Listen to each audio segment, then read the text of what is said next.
মিথ্যা বলা তো মহাপাপ।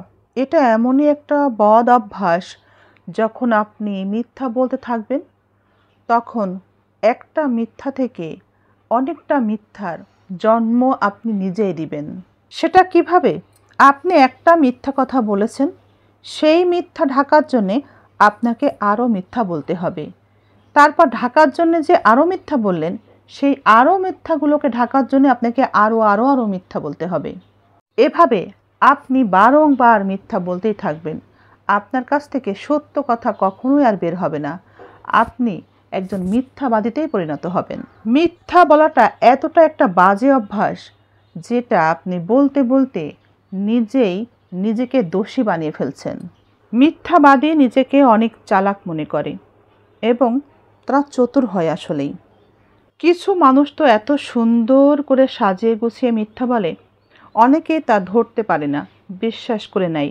অন্যের সম্পর্কে মিথ্যা বলার সময় তারা সাজিয়ে গুছিয়ে মিথ্যা বলে, নিজের বেলাতে নয়।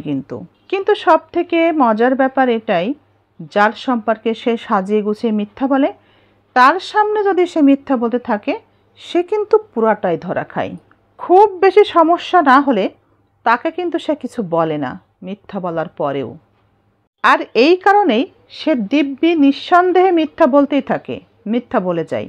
আবার এমনটাও হয়, তার নিজের সম্পর্কেও বানিয়ে বানিয়ে এত সুন্দর করে মিথ্যা ছড়ায়, নিজের ভাব বাড়ায়।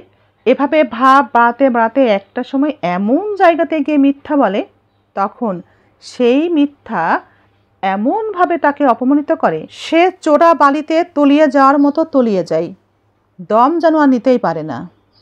মিথ্যাবাদীর মুখের ভাষা মিষ্টি হয়, তাই যখন সে মিষ্টি মিষ্টি করে মিথ্যাগুলো সাজিয়ে গুছিয়ে বলে, তখন আমাদের অনেকের তা শুনতে ভালো লাগে, আমরা ধরতে পারি না। মিথ্যাবাদীর মুখের ভাষা এতটাই সুন্দর করে সাজিয়ে গুছিয়ে মিথ্যা বলার অভ্যাস থাকে যে সে একটা মানুষ সম্পর্কে এত সুন্দর করে সাজিয়ে গুছিয়ে মিথ্যা বলে, আর আমরা যখন সেটা শুনি কোনো ব্যক্তি সম্পর্কে মিথ্যা বলতে, সেটা আমাদেরও ভালো লাগে। কারণ আমাদেরও অভ্যাস থাকে অন্যের সম্পর্কে দোষ গুণ অন্য একজনের মুখ থেকে শুনতে, আমাদের বেশ মজাই লাগে।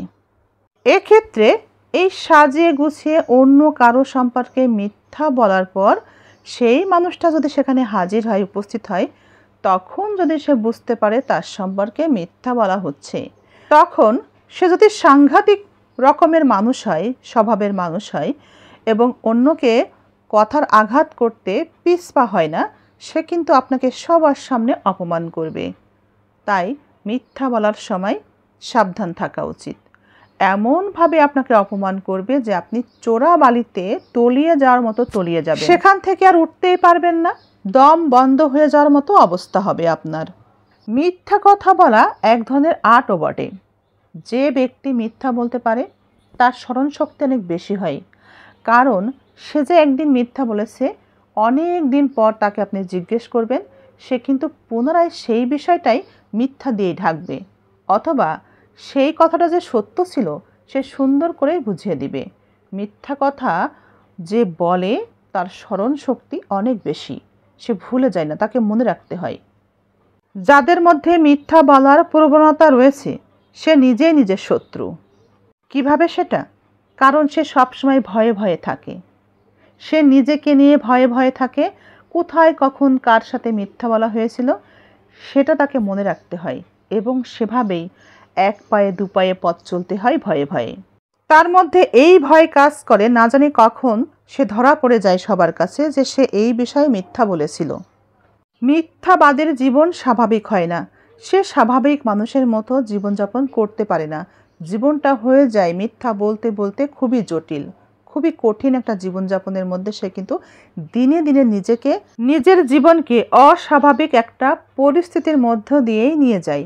সে আর জীবনে স্বাভাবিকই হতে পারে না চাইলেও।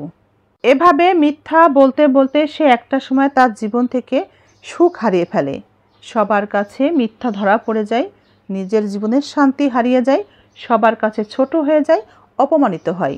মিথ্যাবাদীর স্মরণ শক্তি বেশি হয়, তবে মিথ্যা বলতে বলতে একটা সময় তার স্মরণ শক্তিও হারিয়ে যায়।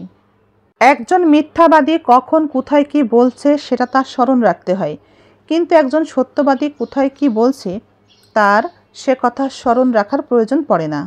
তো মিথ্যা বলা ছেড়ে দিই, স্বাভাবিক জীবন গড়ি।